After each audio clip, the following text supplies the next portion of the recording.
Haleluya, puji Tuhan. Selamat pagi Bapak Ibu Saudara-saudari yang terkasih di dalam nama Tuhan Yesus Kristus.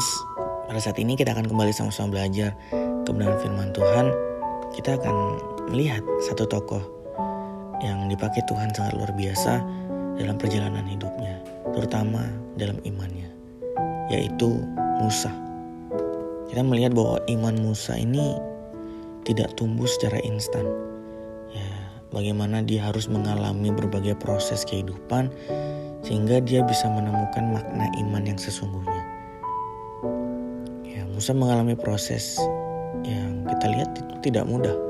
Berawal dari Musa ini memiliki segala hal karena dia diangkat menjadi anak angkat putri Firaun.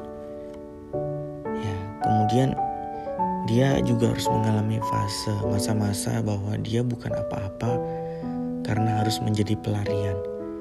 Sampai kemudian pada akhirnya dia menemukan bahwa Tuhanlah segala-galanya dalam kehidupan dia. Kita lihat kebenaran firman Tuhan di dalam Ibrani pasal yang ke-11 ayat yang ke-23 sampai 28. Saya akan bacakan untuk kita semua. Karena iman maka Musa setelah ia lahir disembunyikan selama 3 bulan oleh orang tuanya karena mereka melihat bahwa anak itu elok rupanya dan mereka tidak takut akan perintah raja. Karena iman maka Musa setelah dewasa dia tidak menolak disebut anak putri Firaun karena ia lebih suka menderita sengsara dengan umat Allah daripada untuk sementara menikmati kesenangan dari dosa. Ia menganggap penghinaan karena Kristus sebagai kekayaan yang lebih besar daripada semua harta Mesir. Sebab pandangannya ia arahkan kepada upah.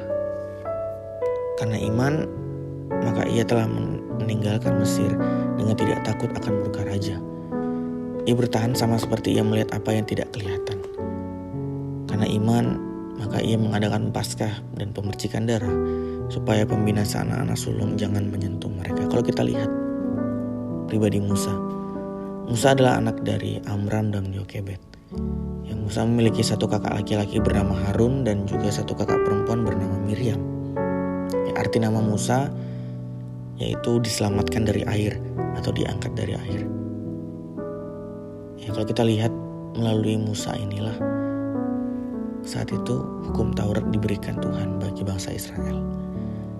Kita belajar dari bagaimana iman Musa ini muncul atau timbul. Iman Musa ini adalah iman yang diwarisi dari didikan orang tuanya. Sekalipun diangkat menjadi anak putri Firaun, namun Musa tetap dirawat dan dididik oleh ibu kandungnya sampai dia besar. Artinya orang tua dan keluarga Musa menanamkan nilai-nilai iman kepada Tuhan sebelum dia pergi ke istana Firaun dan tinggal di sana sebagai anak angkat putri Firaun. Iman ini yang membawa Musa kepada suatu sikap yang tegas terhadap bangsa Mesir. Ketika dia melihat orang Mesir menganiaya salah seorang saudara yang menjadi sebangsanya Musa, yaitu bangsa Israel. Musa saat itu memukul dan membunuh orang Mesir demi membela orang Israel. Kenapa Musa berani menderita? Karena Musa tahu tentang nilai dirinya, bahwa dia juga tahu bahwa dia ini adalah bangsa pilihan Tuhan, umat yang Tuhan pilih. Inilah yang diajarkan orang tua Musa, bahwa Tuhan ini adalah segala-galanya dalam kehidupan Musa. Lebih berharga dari segala harta Mesir yang dia bisa nikmati sebagai anak angkat putri Firaun. Iman Musa timbul dari bagaimana dia hidup bergaul dengan Allah. Ketika Musa dalam fase terendah dalam kehidupannya, yaitu kita lihat bahwa ketika dia harus lari dari hadapan Firaun. Pada saat itulah Musa bertemu dengan Tuhan. Dan Tuhan menampakkan dirinya dalam wujud api dalam semak duri. Sejak saat itulah perlahan-lahan nilai dirinya Musa berubah. Ketika dia menganggap bahwa dirinya sudah tidak punya apa-apa dan tidak ada apa-apa, saat itulah Tuhan mengangkat dia dan memberikan tugas yang besar kepada Musa untuk membebaskan bangsa Israel dari perbudakan Mesir. Kita lihat imannya Musa ini bertumbuh seiring dengan penyertaan dan keajaiban yang Tuhan kerjakan melalui diri Musa. Musa gak lagi berfokus sama dirinya sendiri. Musa gak nggak fokus apakah dia punya sesuatu atau tidak. Sebab Musa sadar bahwa cukup dia punya Tuhan saja, artinya dia punya segala sesuatu yang dia perlukan. Ya, bahkan tongkat yang ada di tangan Musa pun bisa dijadikan Tuhan sebagai alat yang membuat mujizat. Disinilah Musa langsung belajar untuk taat kepada Tuhan. Nah, kita lihat iman yang didapat dari pengenalan akan Tuhan secara pribadi tentu saja akan membawa kita kepada iman yang percaya bahwa Tuhan adalah segala-galanya dalam hidup kita ini. Bagaimana dengan kehidupan kita? Adakah kita merasa tidak punya apa-apa dan bukan apa-apa?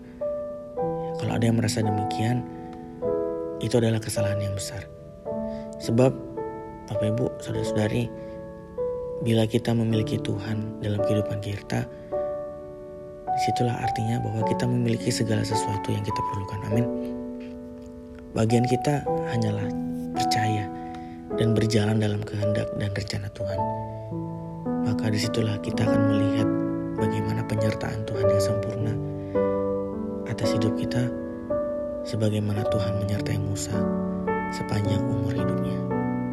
Tuhan Yesus memberkati kita semua.